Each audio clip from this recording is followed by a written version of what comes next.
Welcome to another electronic video.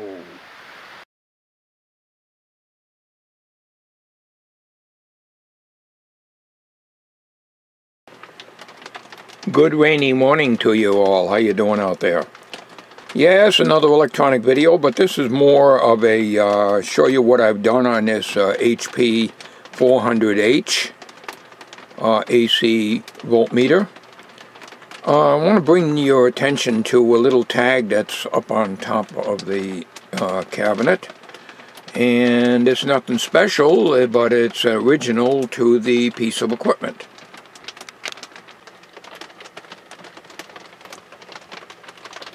Individually calibrated.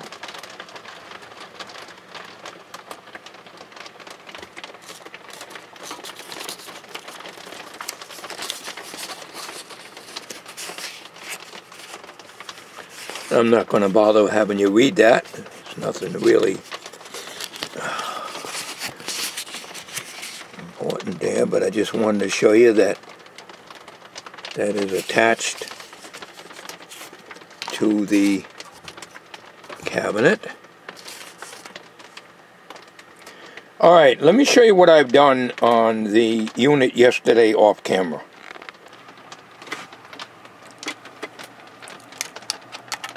I added a B and C jack right here. I had to drill this out a little bit in order to fit because there was a RCA jack in there. I shortened that little red lead just a little bit, and it works very well. And I made some tests on this yesterday off camera.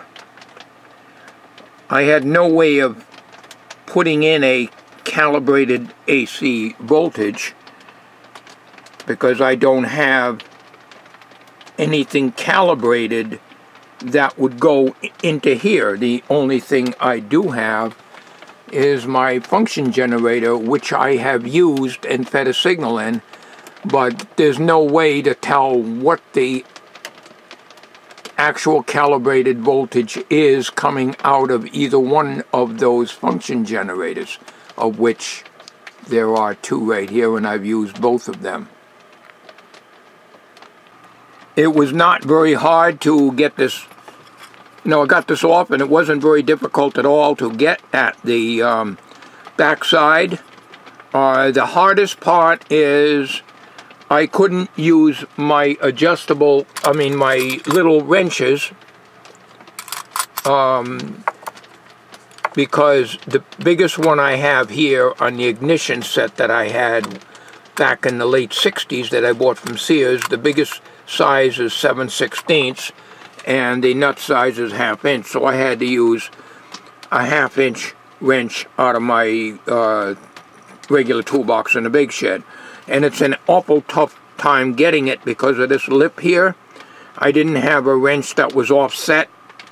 I'm sure I've got one in the toolbox. I've got like 3 or 4 toolboxes in the main shed, but they're all buried, so there's only one area that I can get at, and I end up using those tools over and over again. But anyways, I got it in, not that big of a problem. And what I did is I have masking tape, and of course you have to be careful when you drill that the filings don't get into the electronics. So I put some masking tape. I had this turned over so I can get at it and drill it, and I had put masking tape all around where with the sticky side facing towards the shavings when they come off with my step bit, so that it wouldn't go down inside the unit and mess up the circuitry. So anyways, the end result is it's working very well. If you notice here, I've got the output. Jim Asbell suggested when I was touching the 6CB6, which is right here, right where my finger's pointing. Fingers were invented before pointers, as I keep saying. Just gently touching that caused the needle to go all over the place. I'm going to demonstrate. You notice that I got the coaxial running up to the ICO 147A signal tracer, and I use that as my audio source. I could use my stereo amp that's up there next to it, but it's not necessary. And I come to find out that it's microphonic. And I'm going to set you up on a tripod. This video is going to be long again. It took me all night to render this last video I put up here. It had about 2.5 hours to render, so it was close to bedtime when I was working on, when I finalized the editing of it. And so I just let it go all night. And it was ready the next morning. So anyways, I don't want that to happen today. I'm trying to keep them short. But in order to get nice close-ups, I have to use my JVC HD camcorder. In this case. So I don't think it's a loose connection, because just touching that just a little bit, not tapping on it, but just touching it, caused the needle to go all over the place. And also just tapping on this here, anywhere around this area in the base, at the base of the 6CB6. Now there's a YouTube channel of a guy that goes very thoroughly through this. It's a 2017 video. It's an older model of this, and it's basically the same circuit as I've got, except that he's got older caps in here. He doesn't have the good ones. He's got the bumblebees. These are Sprague. These are the good ones with the red writing, as I said. Mr. Carlson pointed that out in one of his videos, that these type are the good ones, and the ones with the yellow writing are not.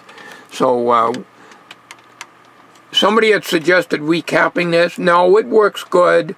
It's not something I'm going to use that much. It's got a 1/2 amp fuse in it, which is what it's designed for. I mean a 1 amp fuse, rather. It draws a 1/2 amp, and if there's a problem, it will blow that fuse. So I'm not too worried about it. When I do use it, I'll monitor the current draw with my Variac panel over there. So it behaves like it's microphonic, and I'm going to hook it all up now. We're going to plug it in now. We're going to get it turned on and warmed up. Let it stabilize.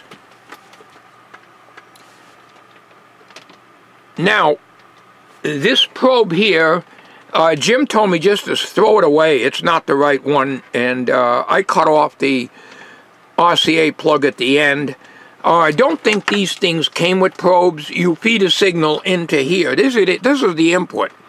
This is not supposed to be here, but since there was an RCA plug already in here, a jack rather, which I removed, and here it is right here. Nothing wrong with it. I'll use it in another project. Since that was there and there was already a hole here, I elected to put in a B and C. So it matches this side, which is also added and not original to the piece of equipment. Now, since I did that, when I put a B and C cable in here with clip leads at the end, a shielded cable, and I short the leads together, the meter sits right on 0. So there's no more problems. This was the original ground lead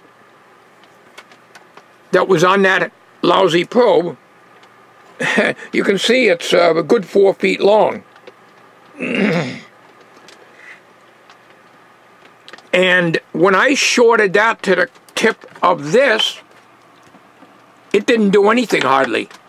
It affected it, but very, very little. So, right now, I don't have the input shorted, and there's a little deflection, but not much. Very, very, very little. This is the most sensitive. Now, Jim used to work on in audio equipment also on things, and he told me that these meters here, you could read a phonograph cartridge, you can read a microphone, you can put a microphone in and actually read it right on the screen, and I've done that, and it works very well. I don't have a phonograph cartridge, so I couldn't try that. So, being that these are analog, you get an instant response.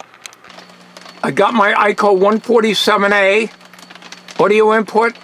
You know, I did BNC jacks on that. Connected to the output of the HP 400H.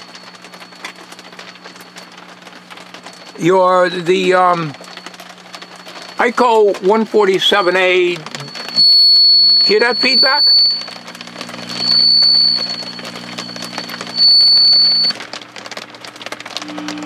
Alright, this is a very sensitive amplifier. You can hear the hum there. It's very, very sensitive. But I'm getting feedback. Now I want to show you something.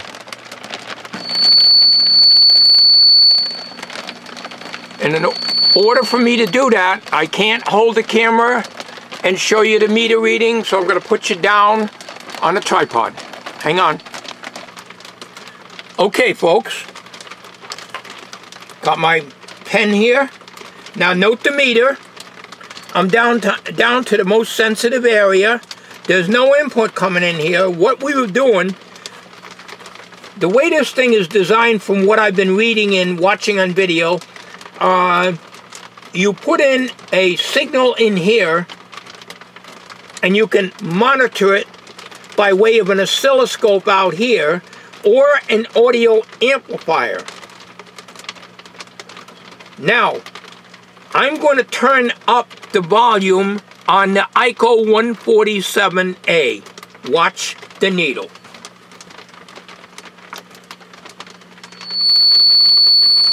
Hear the feedback? I don't know if the camera will pick it up. It's very high frequency. My ears can just barely hear it. I have high frequency nerve loss. I used to be able to hear up to 16 kc. Alright, now let me just keep, see that?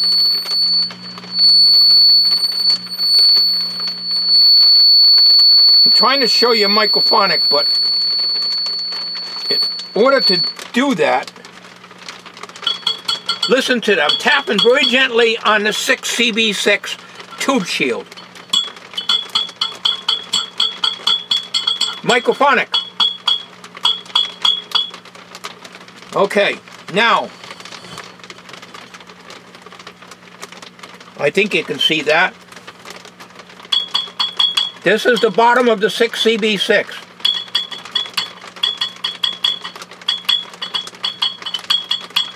Now every time I tap that,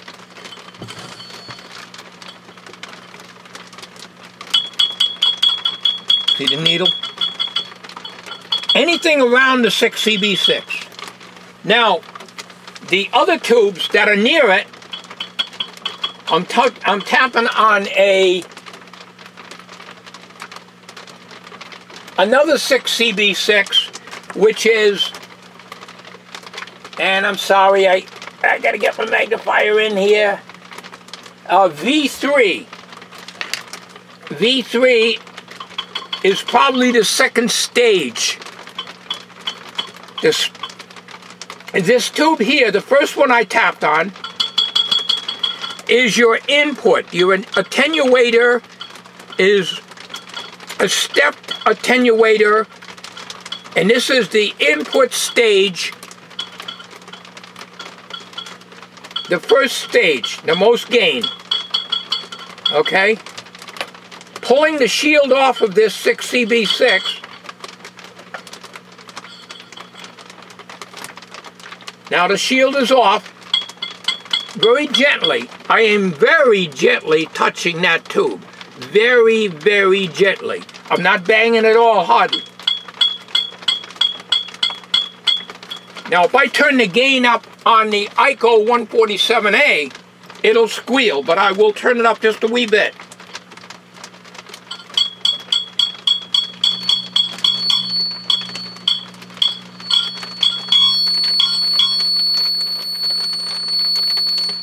Now, what it does is it goes into like an oscillation. I'm adjusting the volume control on my ICO signal tracer. I'm not touching anything else on the instrument. I don't know if you can hear that squeal. Okay, I turned the ICO down now to a safe level.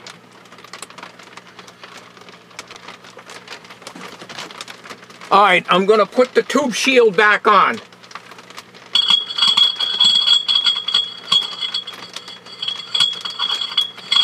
I'm working right-handed. I'm useless with my right hand. There, I got it on. Okay, so you can hear the microphonics in this. So, I would say this unit is working good. I do not have a 6CB6. I had all those tubes when I had my attic workshop. But I don't have, I know I don't have a 6CB6. I have a lot of 6AU6s, 6BA6s, but a 6CB6 is a different tube altogether. So, anyways,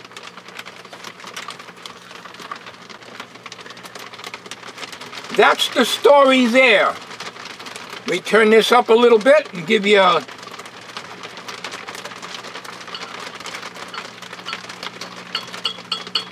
very gently, very gently. I'm laying this thing on my hand here. I'll turn the 147A up a little. The next 6CB6 is located here, and that's microphonic also.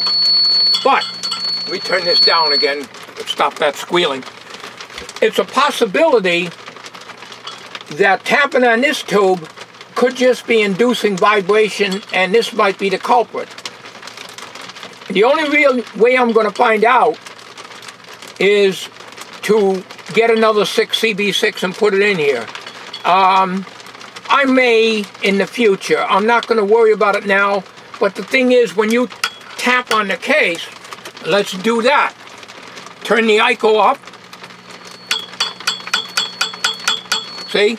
So, the point I'm making is, it's microphonic, and this is really the only thing I think that is wrong with this. Now, of course, it's pretty old. I would say it's probably about 1960. That's my guess. And electrolytics are cold, ice cold, ice cold. Can't tell with this because you have the cardboard sleeve over them. One of these, or maybe even two of these, are going to be the 1000 microfarad for the DC filament voltage. Okay? So you got 5 filter caps in here. Now, Jim told me do not touch any of these adjustments. I'm not planning on it, because as I said in the beginning of this video, I do not have a calibrated AC voltage source to put in. The only thing I can do is to put my digital meter on the AC voltage that would be going into this over here, and I think I'm in camera still. Yeah. Put a voltmeter on the input, whatever the input signal is, whether I put my signal in from a RF signal generator, because this will go up to 4 megacycles max, but it's primarily for audio, and whatever the digital meter says, because this reads RMS, right here, RMS voltage. So if you put a scope on this, a scope will read peak to peak voltage, not RMS. So you put a meter on it, but the thing is, with a digital meter, most of them have a true RMS. There are true RMS readings on them. So that would be the only way I would be able to get. Let's say I wanted a 1/4 of a volt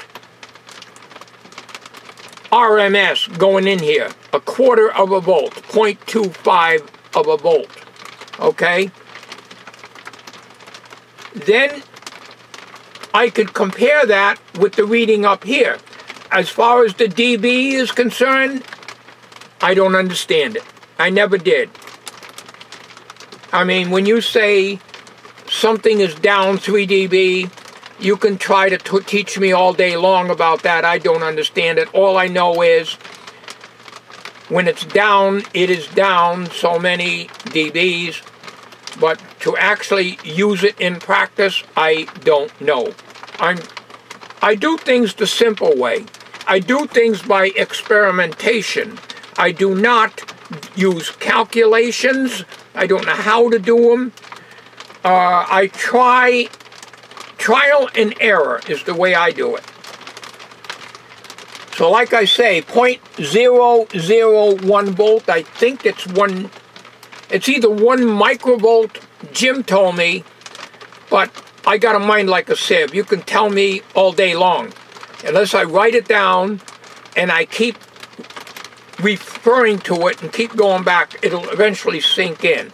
But I think it's 1 millivolt. A microvolt would be like a signal coming into a radio or a television back in the good days when they had analog TVs. So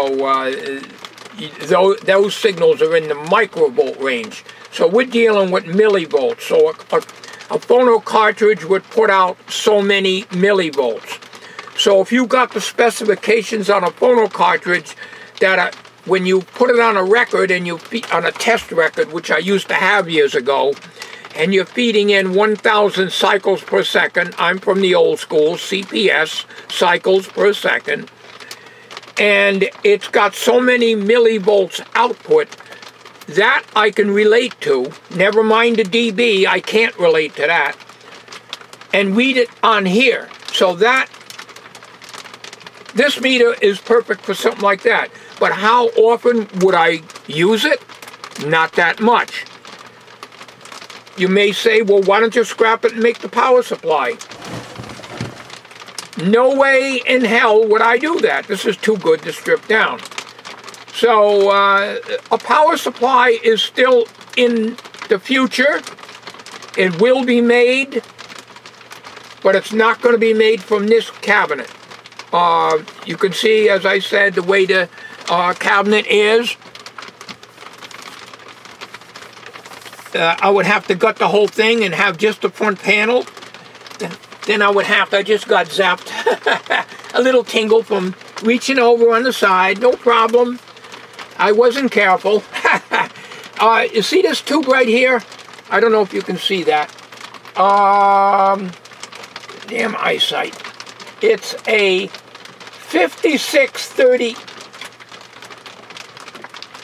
5651. This tube here with a little glow, I'm going to say that's a voltage regulator tube, judging from the glow in it. Let me take you over there. See that tube right there? The one in the middle, the big tube on the right, and the one in the middle. See what that little glow is? I think you can read that. I think that's a voltage regulator tube. That's why I reached over, I had my hand on top here, and I just happened to touch some of the circuitry here. No problem, just a tiny, tiny tingle. Not a problem. Okay, folks. If you try to mess with my babe, I'll kick you in the nuts so hard, you'll be here, but your nuts will be back in Oregon.